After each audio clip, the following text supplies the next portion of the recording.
बैठा हूं, दुनिया की कोई मुस्तनद किताब आज तक ये साबित नहीं कर सकी तीनों बातें कि हजरत हुसैन का कातिल यजीद था। दुनिया की किसी मुस्तनद किताब में मौजूद नहीं, ना शिया की ना ही सुन्नी की। हजरत यजीद ने कत्ल का हुक्म दिया था, यह भी दुनिया की किसी मुस्तनद किताब में मौजूद नहीं।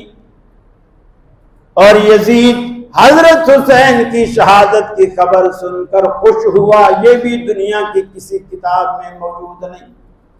बस एक बात है जो काबिल एतराज भी है, काबिल गौर भी है। वो बात यह है कि अच्छा जी, अगर उसने कत्ल भी नहीं किया, कत्ल का हुक्म भी नहीं दिया, कत्ल पे खुश भी नहीं हुआ, तो कातिलों को सजा क्यों नहीं दी? ये एक एतराज है बस।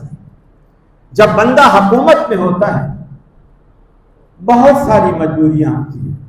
जिस तरह सैयदना अली और मुर्तजा को मजबूरी थी, हजरत मुआविया से इख्तलाफ ही यही हुआ था ना कि उस्मान का किसास लो। जिन लोगों ने हजरत उस्मान के घर का मुहासरा किया, मस्जिद नबी पे कब्जा किया, मस्जिद नबी में इमामत कराते रहे मुहासरे के दौरान, और हजरत उस्मान को शहीद करने के बाद कई दिन तक लाश भी नहीं उठाने देते थे, उन लोगों ने हजरत अली के हाथ पर आके बैत की।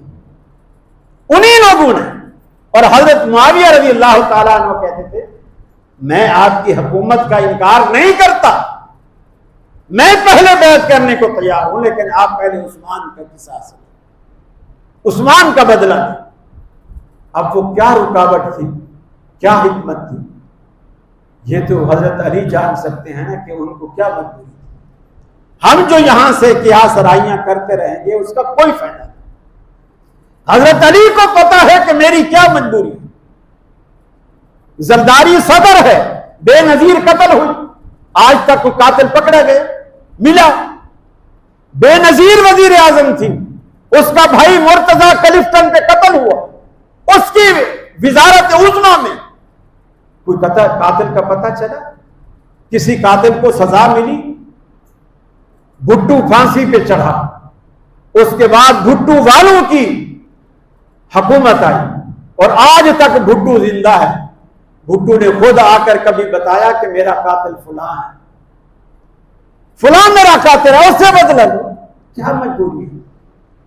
ये मजबूरियां हुकूमत में आने के बाद पता चलती, पहले ये पता नहीं चलती।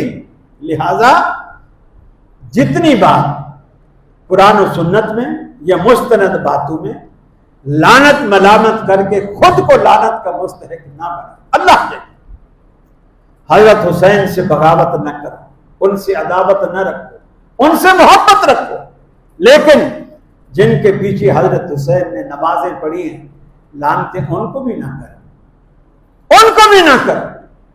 या हजरत हुसैन रज़ियल्लाहु ताला अन्हु मलूनीन के पीछे नमाजें पढ़ते रहे, हमारा ईमान ये गवारा करता है। कभी ऐसा, कभी भी ऐसा नहीं होगा। मेरे भाई, असल बात को समझो। मैं तो हैरान होता हूं, बहुत सारी जगहों के मैंने क्लिप देखे हैं। अब अहले हदीस भी बिल्कुल उसी डगर पे चल पड़े, उसी तरह वही अंदाज, वही सब कुछ। एक साहब तो बल्कि एक जगह तकरीर कर रहे थे, वो कह रहे हैं दमादम मस्त कलंदर सिद्दीक का पहला नंबर। अबे सिद्दीक का पहला नंबर अगर है तो वो दमादम मस्त कलंदर से साबित होगा। अहले हदीसों की यह दलील है, यह दलील है। अल्लाह के रसूल ने फरमाया, जिस दिन मुसल्ला खाली हुआ, आपने फरमाया मुरू अबा बकर फलयुसल्ली बिन्नास, अबू बकर से कहो लोगों को नमाज पढ़ा। यह है दलील कि अल्लाह के रसूल ने कहा मेरे बाप कि दमादम मस्त कलंदर अली दा पहला नंबर, और दूसरे खड़े हो कहते हैं दमादम मस्त कलंदर अली दा पहला नंबर। ये दलाइल है, इससे दीन साबित होता है, मसला साबित होता है। खुदा का खौफ कीजिए, ऐसे लोगों के वाज ही ना सुनिए, ऐसे लोगों के वाजों में ना जाइए। आप माशाअल्लाह समझदार हैं, दीनदार हैं, आप क्यों ऐसे लोगों को लानत के फतवे देकर जो उसके मुस्तहिक ना हो वो फतवा अपने ऊपर लगवाना चाहते हैं? जो अल्लाह के रसूल ने फरमाया, मुफ्ती जब भी किसी पर फतवा लगाता है, अगर वो उसका मुस्तहिक ना हो तो वापस उस पर फतवा लगाता है। लिहाजा इस चीज से बचें, गुरेज करें। हाँ, आप सही, अगर आप शौक रखते हैं मुस्तनद कुतुब का मुताला करें, उनको देखें, उन कुतुब को पढ़ें। मौलाना इरशादुल हक असरी हाफिज़हुल्लाह ने बहुत अच्छी कुतुब लिखी है इस मौजू पर। मौलाना हाफिज सलाहुद्दीन यूसुफ जिन्होंने कुरान मजीद की तफसीर भी लिखी, उन्होंने भी बहुत अच्छी अच्छी किताबें इस पर लिखी हैं। इन दिनों में उन किताबों को आप लें, नेट से भी डाउनलोड हो जाती हैं, उनको आप पढ़ें, उनका मुताला करें, ताकि आपका जहन बने।